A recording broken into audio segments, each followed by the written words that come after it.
I'm Kathryn Zox, your social worker with a microphone, and you're listening to The Kathryn Zox Show.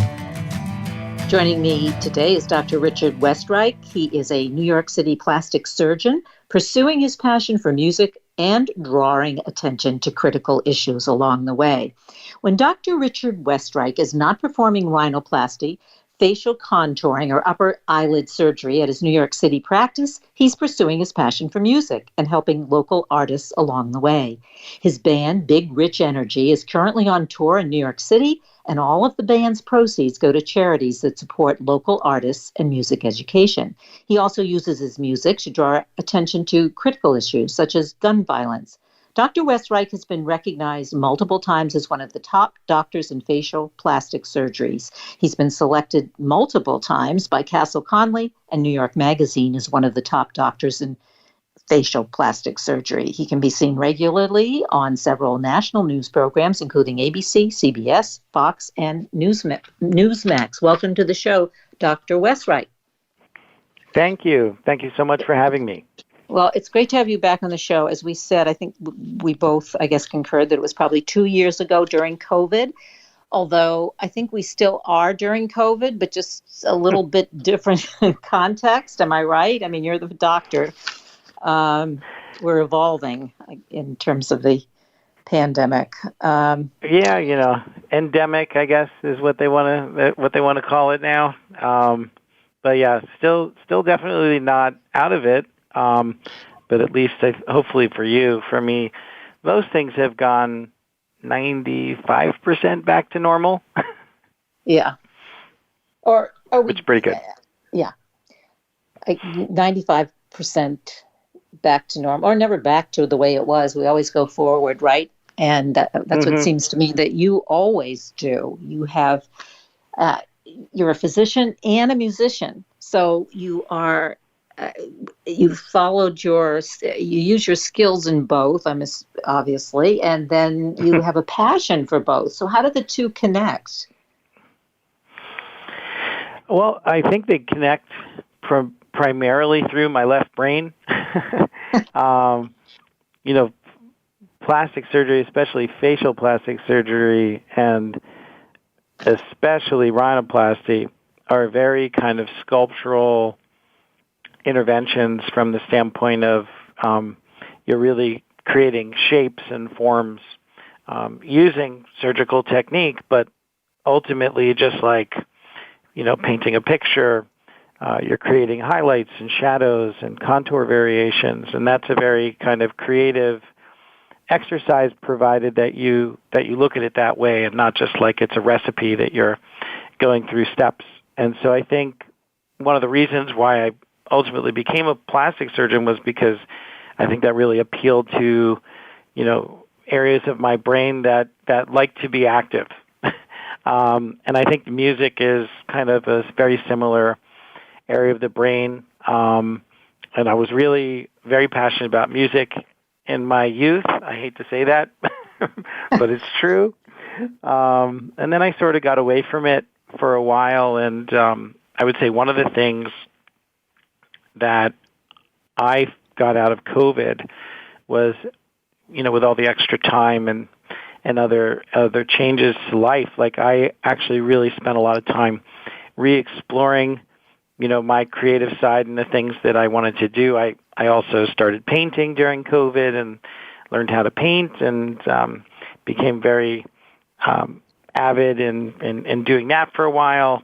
I still do that, but I think music then wound up replacing some of that expression with the painting. So, for me, COVID was a very positive time in life, I guess, from an introspective standpoint. But I think that's how they all kind of tie together. I just think that's the way I'm wired. So in terms of your music, how do you find time? Well, how do you find time to do, as you described, your cosmetic plastic surgeon? For most people, that's a full-time job. For you, it's not, obviously. You're an artist, you're a painter, and then you're a musician. So, that's just time-wise, how do you do it? Like you said, during COVID, it gave you an opportunity to explore these areas that you don't necessarily have time to do. So now how do you do it? I mean, you're on tour in New York City, and I'm going to ask you, where are you on tour in New York City? What are the venues? So that's a second question.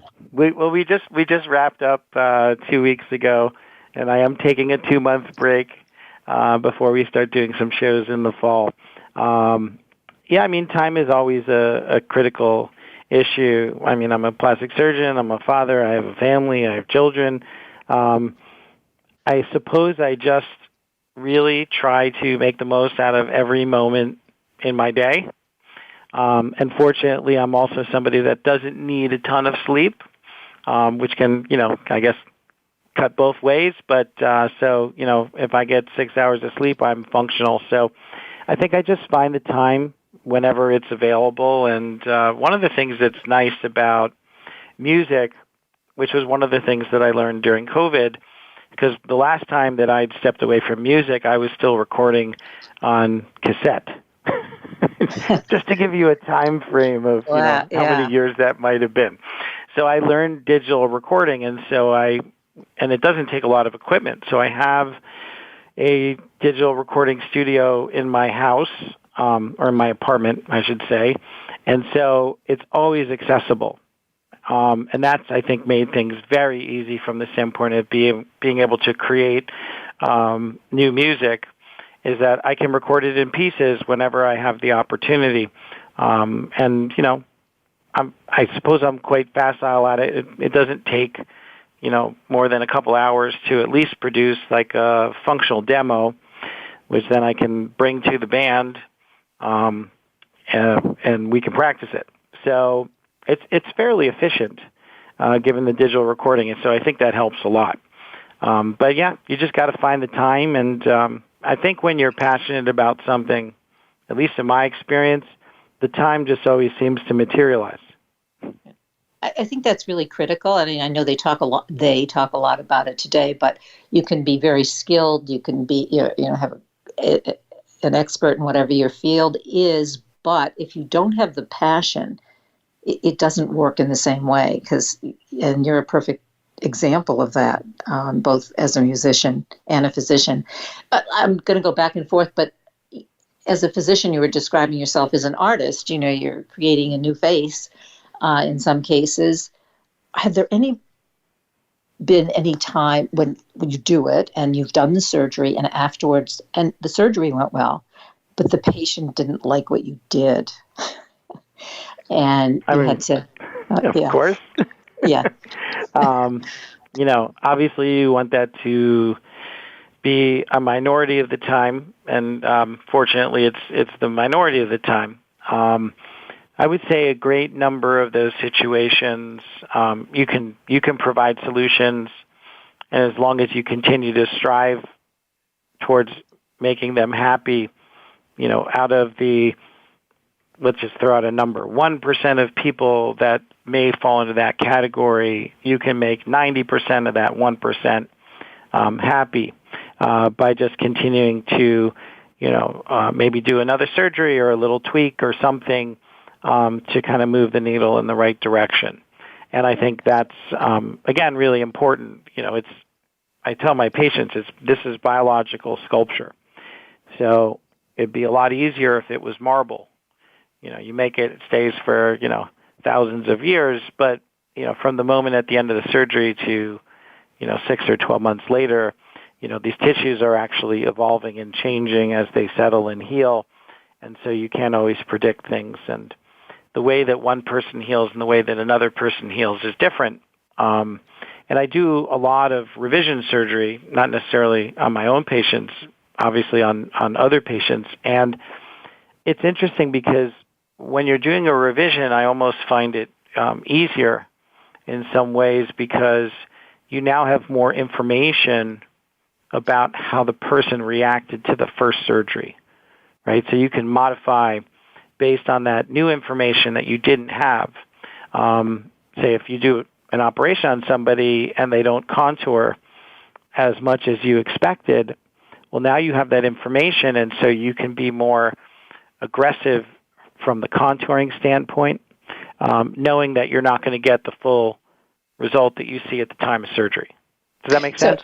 Yeah, it makes sense because I guess you gave the the comparison. It's not written in stone. Once you sculpt something out of marble, that's it. But in this case, what you're saying is, okay, you do it, and you may do everything right as a surgeon, but how the patient's skin reacts or how their physical health reacts over, what did you say, 9 to 12 months, makes a huge difference and impacts the surgery. And I think a lot of patients or people who are thinking about having surgery don't really think about that, I guess. I mean, I assume that's something that you talk to your patients about before you actually do the surgery. That it's I'm very consistent in kind of the information that I give them. One of the things I like to say in most consults is I ask them a question. I say, "What's the difference between an explanation and an excuse?" And the answer is timing. Yeah. So, I tell them all these things before surgery. If there are any particular things that are, concerning from their kind of anatomical standpoint, like I talk about all those things beforehand, so that if that comes to pass, they're aware. And I think that makes a big difference. And plus, it's supposed to be informed consent. And, from a medical standpoint, that's really easy. These are the risks, these are the numbers and everything else. But with cosmetic surgery, I think informed consent should include conversations about, where things may not get to what we were hoping for, and how do we deal with that. I'm a bit comprehensive. Yeah, and that's my next question. Like, are there after a initial consult, are there individuals you would say you really aren't a candidate for surgery? Maybe from just a psychological perspective, you don't think they're going to be, I'm a social worker, so that they just might not be able to handle it, even if you give them all the information. You're not making excuses, you're explaining, but you feel as a physician, this isn't going to work. They're not going to be able to handle it. Do you say, can't do it? Yeah. Won't do it? I mean, it's unfortunate when those situations come up because they're challenging. But I think everyone that does this has sort of a responsibility to, not move forward if they don't think somebody is ready emotionally or psychologically for the process and the procedure itself. I'd say it manifests in a variety of ways.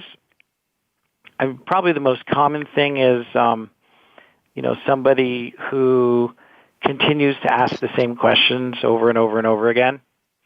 Those are situations where, they're just not processing, the answers. And so, after a couple of times, if there's a high degree of anxiety also underlying it, then sometimes it is best just to step away, give them, an opportunity to sort of regroup.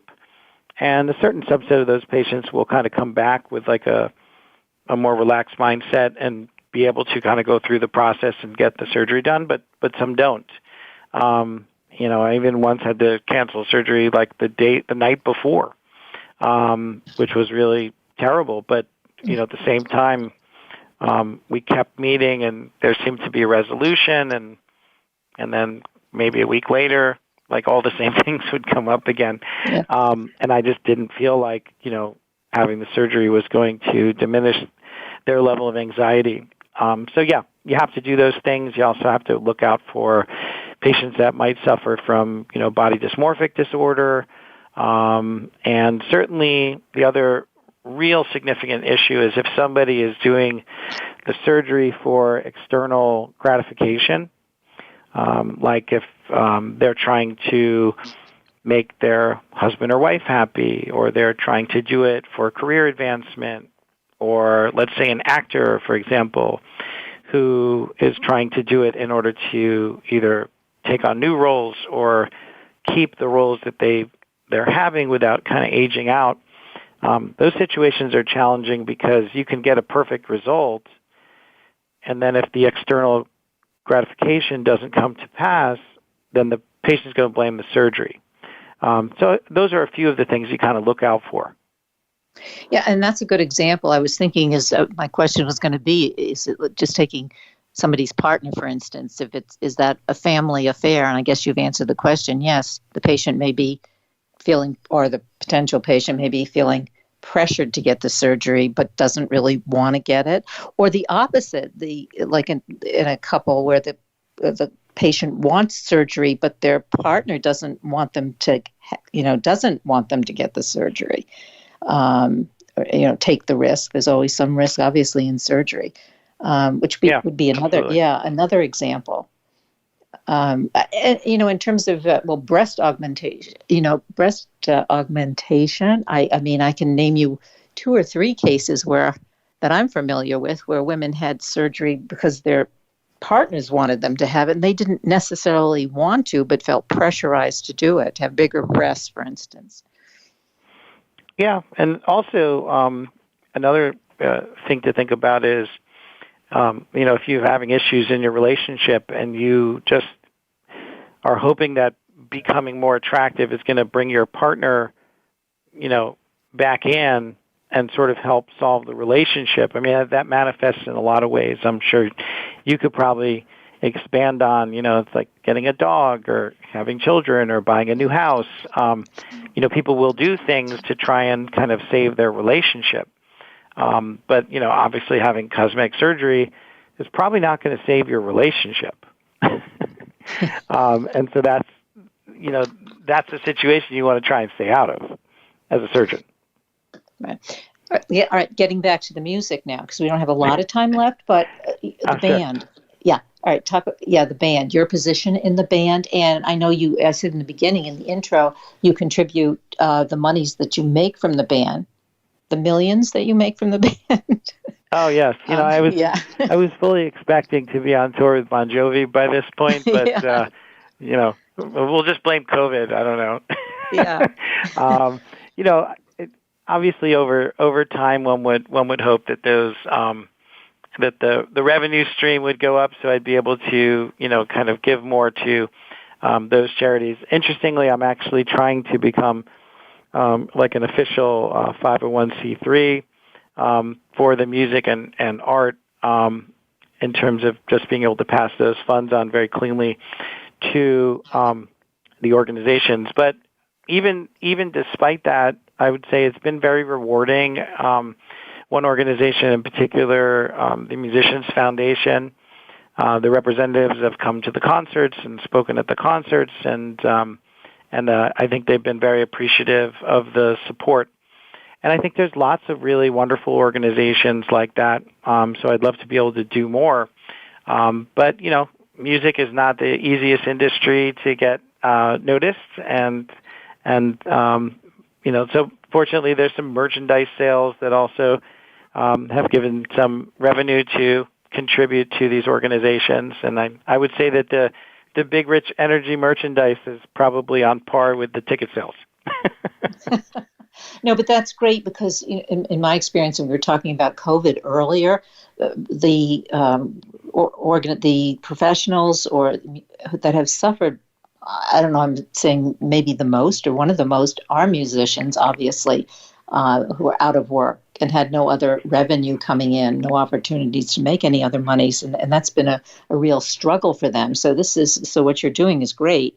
Yeah.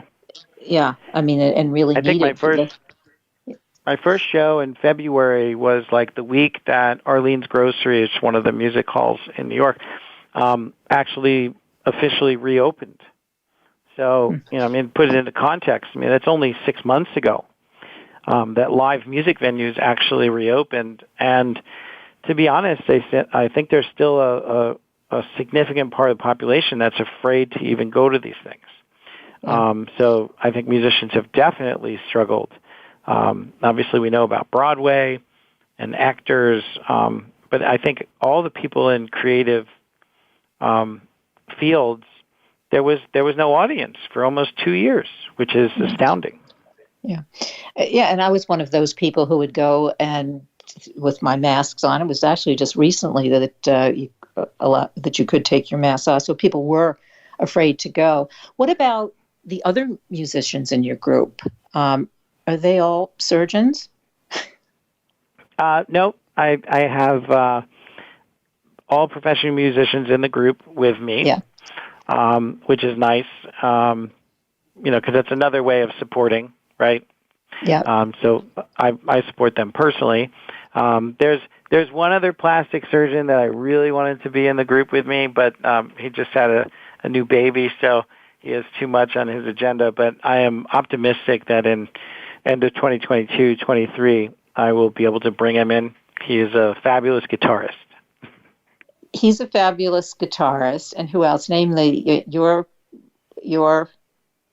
what you do in the group. Okay, so I'm primarily a vocalist. Yeah, it's hard to tell at 10 o'clock in the morning, maybe by the sound of my voice, but I am a fabulous vocalist. I compose and write all the music that we play, and so I do play drums, piano, guitar, bass, and sing, but I would say besides singing, everyone else is so much better than me at these other instruments that I want to put the best product out. So when I do a show, I just sing. And how did you come up? Big Rich Energy. How did you come up? Did you come up with the title, or was this a group process? Well, a friend of mine actually came up with it. We were trying to think of names because I'd had a cover band before COVID that was playing around the city, and we had called ourselves Bourbon and Botox.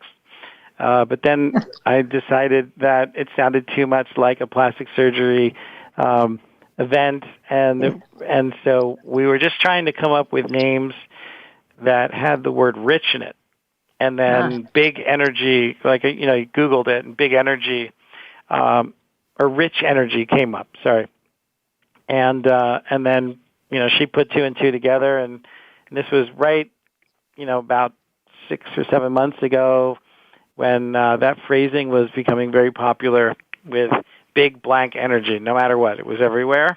So it just worked, and then I was like, well, if the website is available, then that's the name. So I went and I looked up bigrichenergy.com. It was available, and I said, that's the name. Yeah, great name. I like it. So we have a couple minutes left. So you're doing so many things. So give us a website and or websites that we can go to find out and to follow you. Follow the band. So also follow the plastic surgery. Yeah. So my professional website is NewFaceNY or NewFaceNewYork.com. Fortunately, my Instagram and TikTok are both NewFaceNY. For the band, obviously, I said before, is BigRichEnergy.com. And if you're an Instagram person, it's at BigRichEnergyBand. And if you want to listen to my music, the music is published under my name. It's on Spotify and most of the streaming services. So that's just under Richard Westreich. Great talking to you. It's always good talking to you. Lots of good information, Dr. Richard Westreich, and you can follow him. Thank you so much. Talk to you again. Thank you. Thanks for being on the show this morning. My pleasure. Hope to talk to you again soon. I'm Kathryn Zox, your social worker with a microphone, and you've been listening to The Kathryn Zox Show.